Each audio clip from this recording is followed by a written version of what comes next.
Welcome back to another video, everybody. This is going to be a great one. We have Joe Rogan absolutely destroying Justin Trudeau. We have a female liberal weaponizing motherhood and her having a child against, well, everybody else. And then we've got some Pierre Poilievre videos. And finally, we're going to wrap it up with the House Speaker who's kissing everybody's mwah for not making him resign, even though he's breached ethics in the past and, well, he's under some recent controversy. So before we get into it, I want to encourage everybody to smash that like button, subscribe if you haven't yet already, and please consider turning on those post notifications. I want to thank today's sponsor, Private Internet Access. We've teamed up together and PIA is willing to offer my audience 83% off by using code SUNSHINE. Now, here in Canada with Justin Trudeau in power, not only is he kind of like a communist dictator, but he's also censoring the internet, which is why you need a VPN to encrypt yourself and be able to bounce around different geolocations to really mask your not only digital footprint, but to mask your identity, because right now it's hard enough as it is to even get the news. That's right. Bill C-18 prevents users, everyday people such as yourself, myself, from accessing simple information that is our freedom of rights to information here in Canada.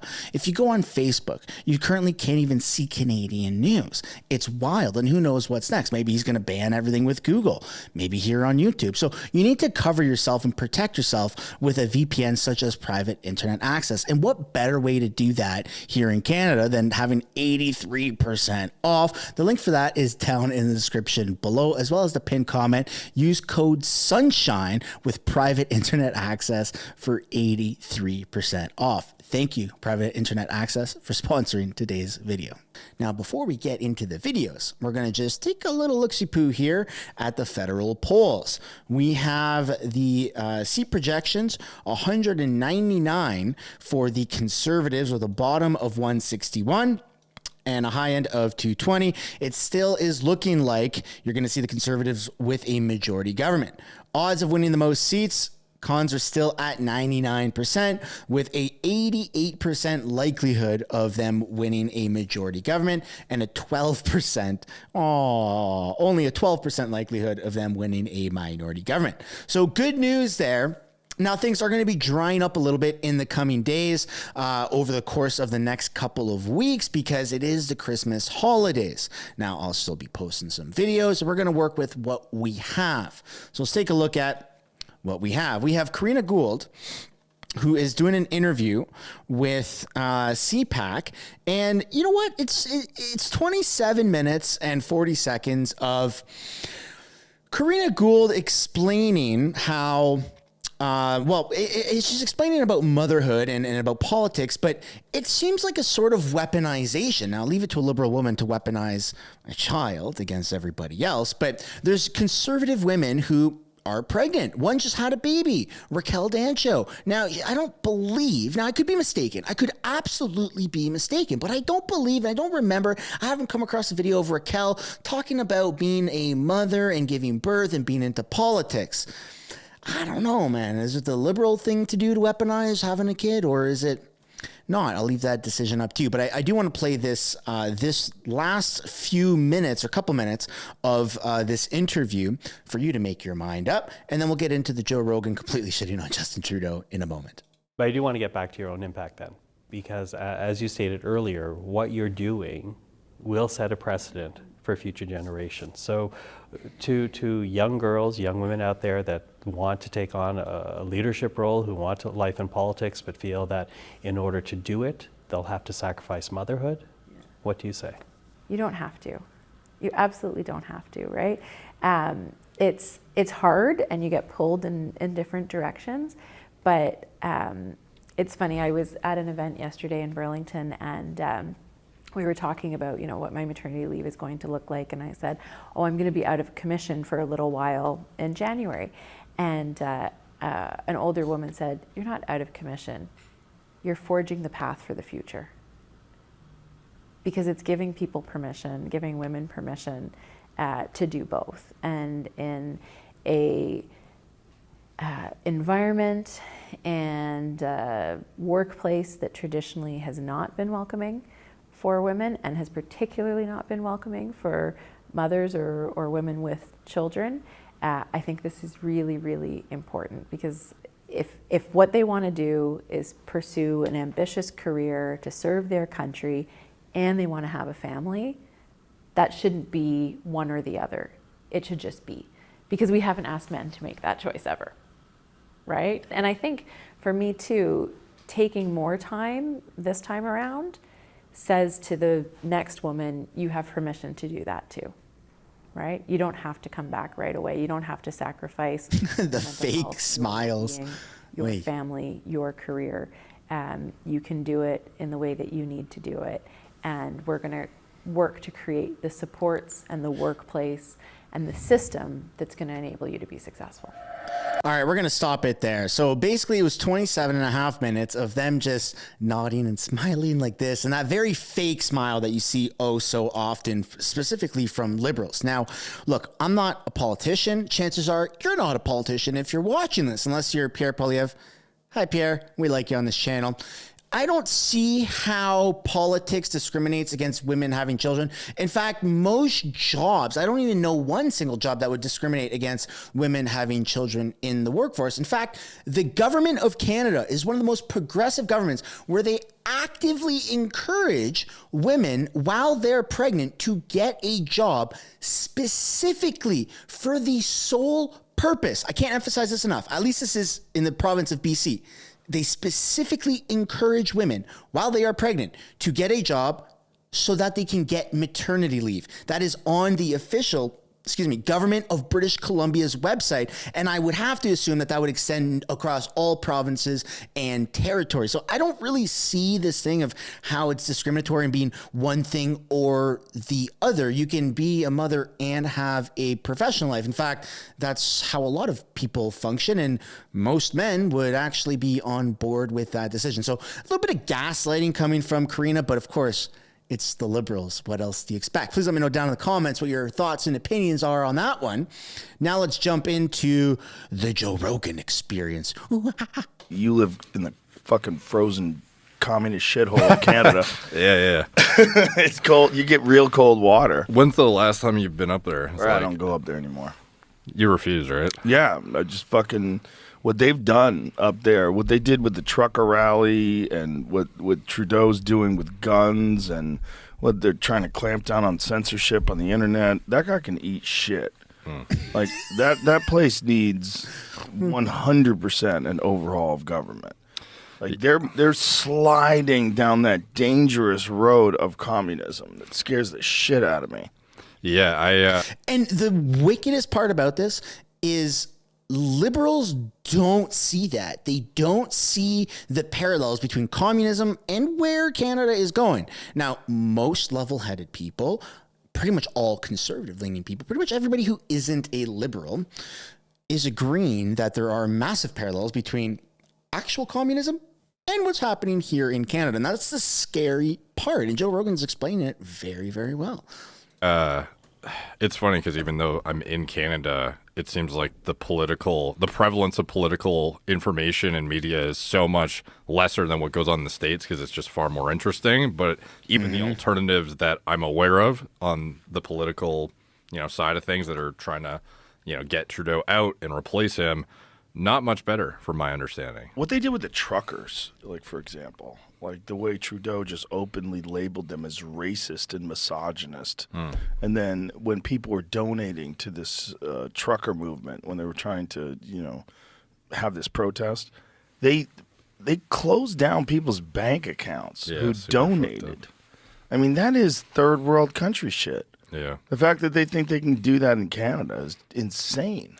Have you seen the... It absolutely is. The government scared the crap out of millions of people, not just in Canada, but around the world. The Canadian government scared people around the world because of that action of closing down and freezing bank accounts. And then we see that they've actually gone above and beyond that, and they've debanked a lot, tens, dozens, hundreds, maybe even thousands of people in Canada because of those actions. That, ladies and gentlemen, is communism. It's happening right here in front of our eyes. That's why it's so important to just, wake up and be politically versed. And you don't even have to be super smart about politics. You just got to watch what's happening, and that's going to tell you everything. Pay attention to press conferences. Pay attention. I know it's hard, but try to pay attention to the House of Commons. And if you don't know where to watch that and you don't know how to, I have a channel down below. It's my second channel called House of Canada, and you can watch it there. When question period happens, I stream pretty much, I try to stream every single episode, and then there's a bunch of videos that go out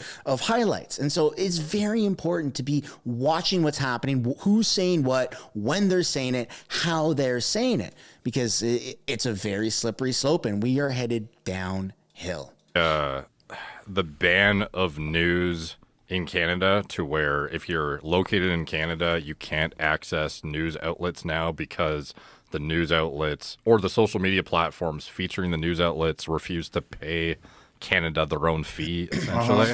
So if I'm in...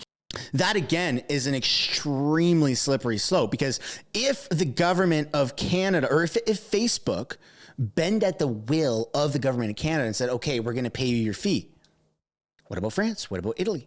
What about the United States? What about Germany? What about Austria? What about Switzerland? What about every other freaking country in the world? It doesn't make any sense for a tech company to have to pay a government for the news to be on their platform. And it doesn't make even more sense for the government to then ban the news on that platform because they're not agreeing. Ladies and gentlemen, that is communism at its finest. Again, slippery slope. We are already headed downhill. Canada, and I go on Instagram and try to go to a news page that's outside of Canadian media, it'll literally say can't view, unavailable in Canada. Yeah, it's crazy. That's nuts. That's like China. Yeah. I mean, it's literally... It's not like China. It is literally a carbon copy of China. When you're in China, from the limited amount of knowledge and information that we have of what goes on in China, you can't criticize the government, and you can't see content outside of China. They don't have Facebook. They don't have Instagram. They got Weibo or whatever the hell it's called. I'm not super versed on what it is, but they have different social media platforms that are pretty much identical to what we have, but they're different for Chinese people, and that's it. And that's what Canada is trying to do, and they're trying to make sure that we can't access news outside of Canada. And for the American audience or the international, the global audience, they're trying to make it so that you can't watch these videos. It's very, very frustrating, and it's very scary, because if they actually pull this off long term, who's to say what else they're capable of? And that's where everyone is really freaking out, because we've seen what they're capable of. Look at China. like what they do in foreign countries that are run by dictators. Yeah, dude. The bills, it seems like every couple of weeks there's some new gong show of a bill that everyone says is gonna, wipe out creators off social media or force you to make Canadian content only, which is like this super nebulous thing that you have no idea. Am I only going to be able to talk about like maple syrup and beavers and shit, or like what's it going to be? You don't know. So that's a concern as somebody on YouTube, especially. So but I've heard concerning things that my podcast at one point in time might not even be available in Canada because my God. Yeah. Like that's a concern, that this could be used in that manner to stop people from accessing podcasts, especially if I'm openly critical of that shithole communist government. Maybe I should shave my head and get a background that looks similar to Joe Rogan's and become the Canadian Joe Rogan. It is scary, and it's a lot of valid points, and it's even scarier that the biggest voices, that are talking about this are not even Canadian. They're American.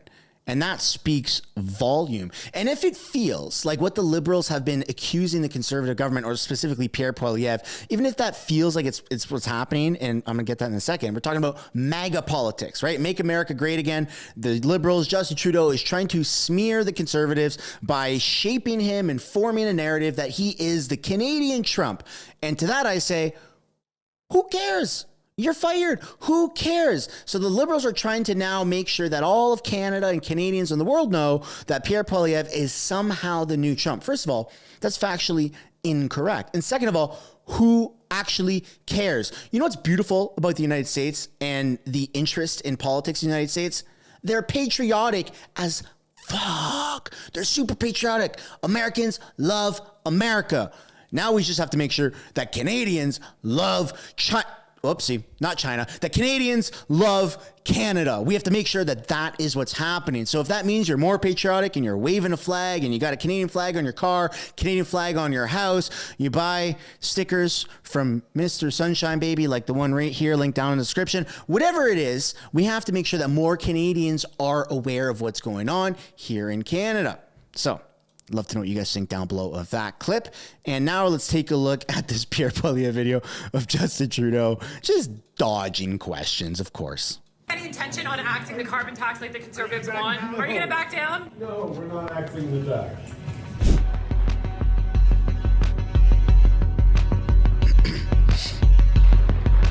No, we're not axing the tax.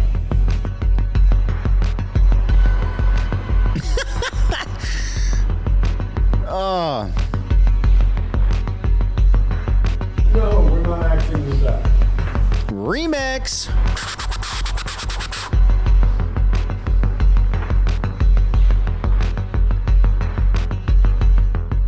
Any intention on axing the carbon tax like the Conservatives want? Are you going to back down? No, we're not axing the tax. Someone's got to turn that into an actual remix song.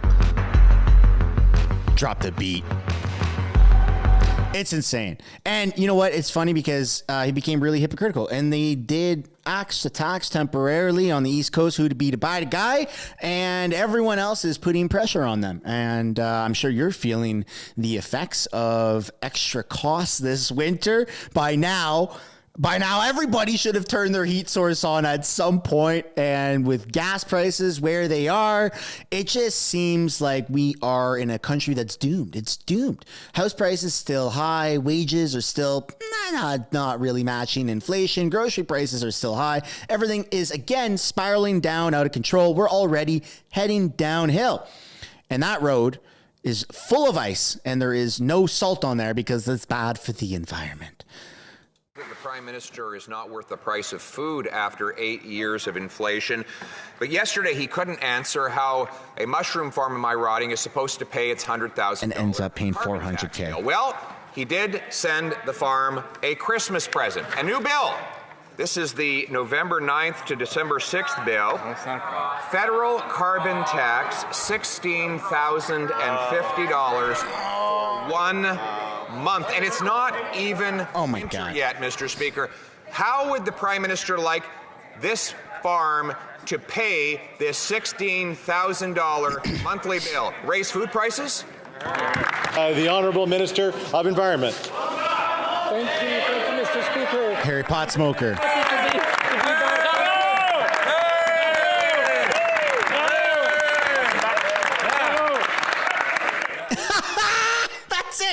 That's it. That's the clip. That's the clip. I'm very happy. I'm very happy. That's it. It's insane. It's insane. And if you're feeling the effects of high cost of living here in Canada, just know it's because of our liberal government. And that's where it ends. There's no comma, there's no asterisk. It's period because of our liberal government and the incompetence.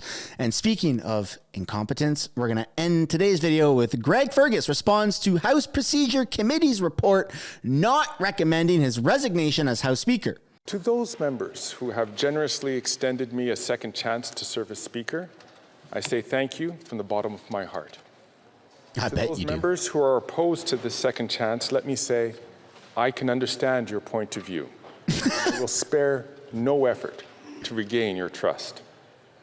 I'm willing to bet, without even looking at it, it was probably all of the Conservatives that said we don't want you back. Aux députés qui s'opposent à cette deuxième chance, je dis que je peux comprendre votre point de vue. Et je vais travailler sans relâche pour regagner votre confiance.